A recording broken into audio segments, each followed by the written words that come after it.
There are some days where I'm just like, I can't do this. After work, I have a headache now, I'm tired. Oh my gosh, I can't do this.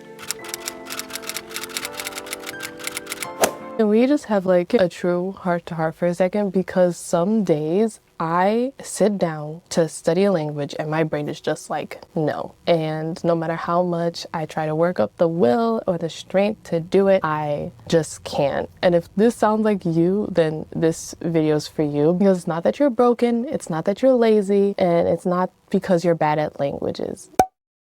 Because here's the thing that nobody ever really tells you about learning languages. It's not hard all the time, but it is mentally exhausting. And some of us are already tired. We have work, have family, school, and just other things that we have to prioritize. And then afterwards, we have to be like, oh, now it's time to study some grammar rules that don't exist in English. Like, thank you. And I love languages. I really do. But even for me, there are some days where I'm just like, I can't do this. Like, for example, there was this one day at work and it was like super tiring, super stressful. And I forgot to also eat breakfast that day because I suck at remembering to eat breakfast before I start work.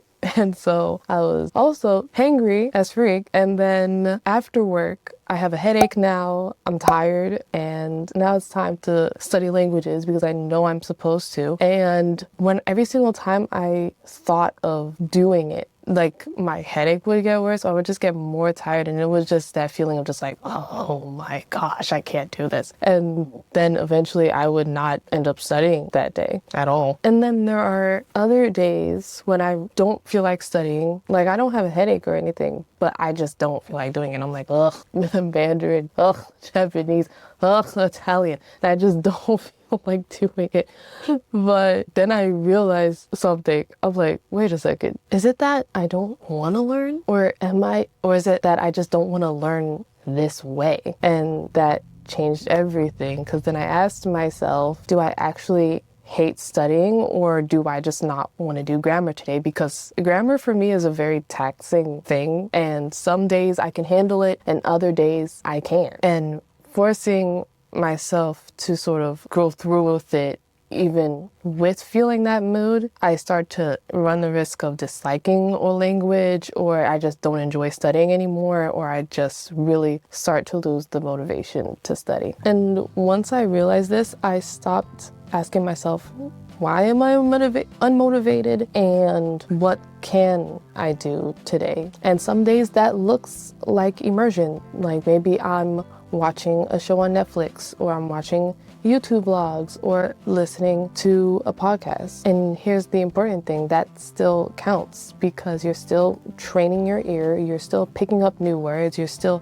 mimicking what you hear. And just because it doesn't look like a textbook or it took a lot of work doesn't mean that you're not still studying. Because sometimes we've been taught that studying has to be hard, and language learning doesn't work like that. And then for me, there's also music, because music is such a huge thing for me. I love it. It's what I do when I'm feeling stressed or overwhelmed. Like, it just gets me in like this good mood where I'm just like dancing and like singing badly along with it. And so sometimes on those days where I just don't feel like I can handle a stressful way of studying for languages, I just put on some music in my favorite language and I just like sing along. I'm dancing, and with that I'm still picking up new words. I'm still, getting used to like speaking the language, and my pronunciation gets better. So if music is your thing, Netflix, podcasts, on those days, feel free to use it, because sometimes the method is not the biggest thing, it's consistency. The goal is not suffering.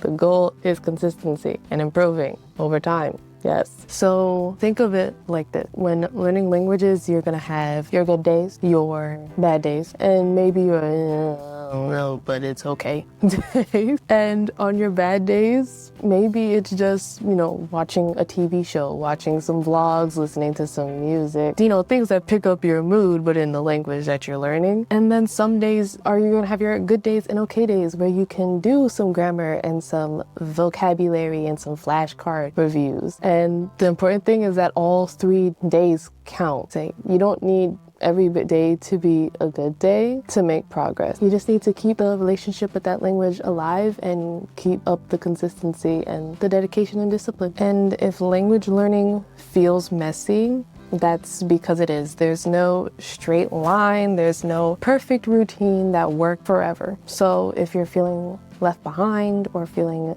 discouraged, you're not alone. A lot of us are learning languages in between responsibilities and the stresses of real life. Progress doesn't always look impressive. Sometimes it just looks like not giving up, and that is enough. So if the motivation is gone, don't quit. Just switch it up, maybe change up the resource, lower the pressure, and meet yourself where you're at. And if you feel a little less alone from this video, then you're exactly who this channel is for.